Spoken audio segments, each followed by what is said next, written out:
Creepypastas, historias ficticias, leyendas urbanas, como olvidar aquellas que nos dejaban la piel de gallina, historias como Smile Dog, Ben Drowned y muchas otras más. Pero de entre todas ellas existe una que no logró trascender como se esperaba y hoy vengo a contarte y explicarte el porqué.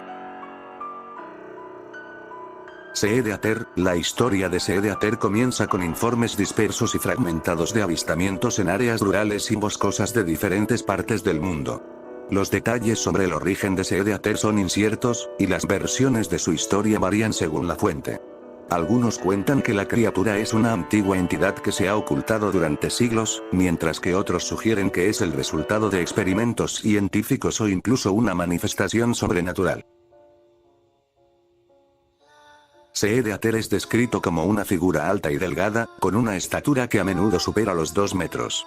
Su apariencia es macabra y esquelética, con una piel pálida y enfermiza que parece estirarse sobre su estructura ósea. No tiene una boca visible en su rostro, lo que crea una sensación de inquietud al observarlo. Sus ojos son completamente negros y carecen de pupilas discernibles. Se le representa vistiendo ropas gastadas y andrajosas, lo que le da un aire de degradación. Es conocido por habitar en áreas apartadas, en particular en bosques densos y zonas rurales deshabitadas. Se rumorea que elige víctimas que se aventuran en su territorio, acechando a aquellos que se sienten culpables o atormentados por sus acciones pasadas.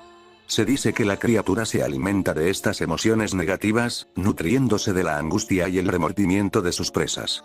Las historias que rodean a Seedeater a menudo relatan encuentros escalofriantes con la criatura. Las víctimas cuentan haber sentido una presencia ominosa antes de ver a la figura alargada acechando en las sombras. Algunas narrativas detallan cómo Seedeater se arrastra sigilosamente entre los árboles o se esconde en la oscuridad, observando a sus víctimas con sus ojos oscuros e inquietantes. Una de las características distintivas de Seedeater es su supuesta preferencia por consumir semillas y granos. Se dice que el sonido de alguien comiendo o el crujido de semillas atrapa la atención de la criatura. Esta peculiaridad añade un elemento inquietante a sus encuentros, ya que los relatos a menudo incluyen el sonido siniestro de masticación en la oscuridad. A pesar de su potencial para ser un personaje memorable en el mundo de las leyendas urbanas en línea, la historia de Seedeater no logró alcanzar la misma prominencia que otras leyendas como Slenderman o Jeff the Killer. La falta de consistencia en los detalles de la historia y su menor difusión contribuyeron a que no se convirtiera en un fenómeno ampliamente reconocido en la cultura en línea.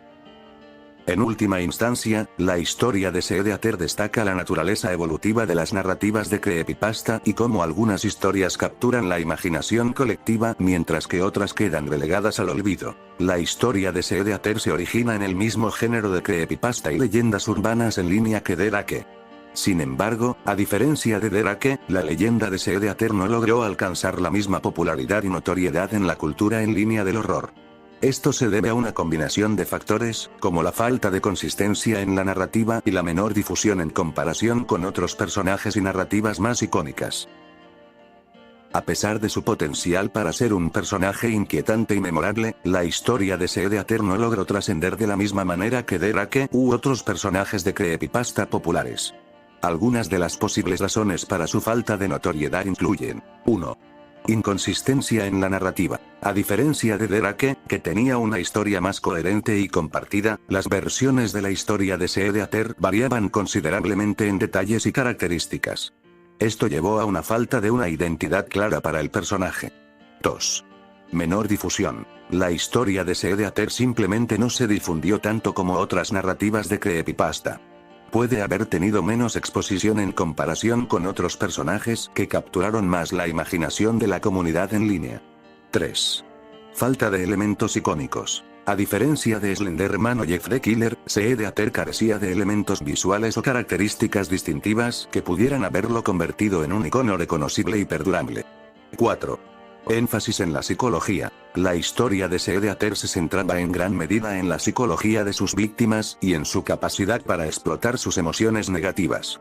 Esto puede haber sido menos atractivo para algunos lectores que buscaban un enfoque más visual y escalofriante.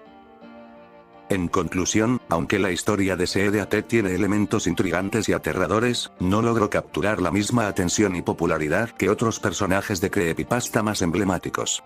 El mundo de las leyendas urbanas en línea es altamente competitivo en términos de atención y difusión, y esto puede haber contribuido a que la historia de SEEDAT no trascendiera tanto como Derake y otros personajes prominentes.